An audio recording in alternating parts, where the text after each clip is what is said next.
Here's a few more quick tips to help you upskill your knowledge in Final Cut Pro. And number 1, quickly add a custom background. You'll frequently need to add backgrounds behind clips, perhaps to show behind a title or to use as a background to create a colour tint. Of course, you can do this with multiple steps by accessing generators, then finding solids, and then adding that to your timeline. But wouldn't it be nice to have a shortcut to save these multiple steps? There's no specific shortcut to add a custom solid background to the timeline, but there's a way that needs to be set up once, and then you can use a simple shortcut every time you need to add a solid colour background. And to set this up, you need to go to Generators, find the solids, and right-click on the custom solid, and then Make Default Generator. Now whenever you want a solid background in your timeline, position the playhead, and then from the Edit menu, select Insert Generator, or the keyboard shortcut, Command plus Option plus W. Once you've got the background, you can select another colour from the inspector, or adjust the size with Transform just to cover a portion of the clip. I'll hide a portion of this clip, and then using the eyeglass, select the colour of the sides to hide that window. Tip number 2. Did you know you can create a compound clip in the browser? Why would you want to do that? Well, pre-editing in the browser allows you more flexibility before you commit the clips to your timeline. You'd most likely want to do this when you've got your project almost complete, and then you want to add a series of new clips without upsetting the edit in the timeline. And this can be done easily by creating the compound clip in the browser, and then selecting the portions of the clips that you want to add to your almost complete project. Once you have the compound clip in the browser, you can then adjust the edit points in their own separate timeline, adding any effects, titles or generators that you need. This is how to create a compound clip in the browser. Select the portions of the clips that you want in the compound. Create in and out points in each clip, then click while holding the Command key on each selection, or drag and select in each clip with the Shift key held down. You don't need to be highly accurate, as you can adjust the in and out points as we'll see in a minute. Once you've got the group of in and out points selected, that's with the yellow outline showing, right-click and select New Compound Clip. The compound shows in the browser. Now to edit this compound clip in the timeline, double-click it. And when you've completed all of your adjustments in the compound clip, you can just add that to your main project.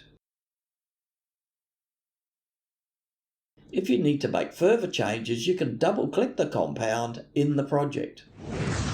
And tip number 3, paste as a connected clip. This is a really quick tip and very useful to save having to drag clips around the timeline. You know you can copy and paste clips from any part of the timeline to another, but it always pastes into the same track that it was copied from. What if you want to copy from the main magnetic timeline and then paste as a connected clip somewhere else? Copy as usual, and then place the playhead at the new position, and then press Option plus V. Rather than the normal paste, Command plus V.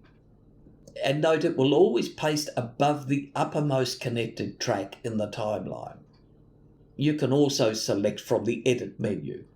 Tip number 4, audio crossfades. This is a really useful tip for situations where you've got a number of short music tracks that you'd like to fade into each other. But first, to make it effective, I suggest you change the default settings for the audio crossfades. Select Preferences for the Final Cut menu. Select the Editing tab.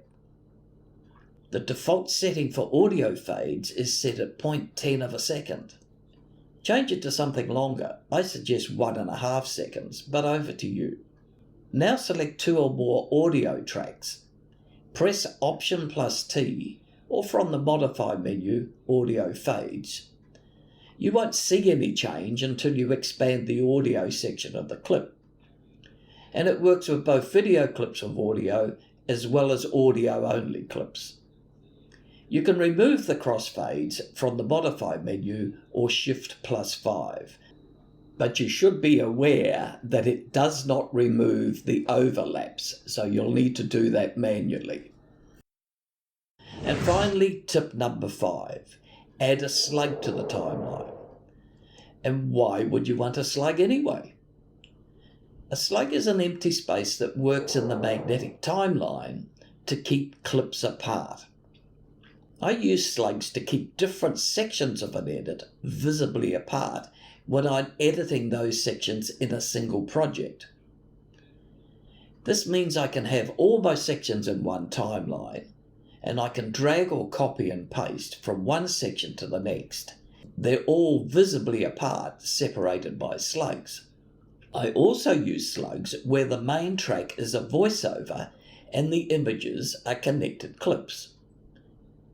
I use the slug to extend the spaces in the voiceover to fit with longer than expected visuals, or where I feel the voiceover needs to be slowed down for a subject to be emphasized. In a recent iMovie tutorial, my voiceover track didn't allow the time that was needed for the actual demonstration of the playback of the Ken Burns effect. I need to extend that time to allow the Ken Burns effect to play. The beginning and the end point can be swapped with this button. I need some extra space, so placing the playhead, then pressing Option plus W adds a slug. It can be shortened or lengthened as any normal clip. I'm here to help, so if you need assistance on a specific topic, I offer free Final Cut Pro support via email for urgent issues. Click the eye above for my free support site. Otherwise, let me know in the comments below about Final Cut topics that you struggle with, and I'd be happy to produce a YouTube video to help you solve those issues. I'm also available for one-on-one internet training. Thanks for watching. If you haven't done so already, please like, subscribe, and press the bell.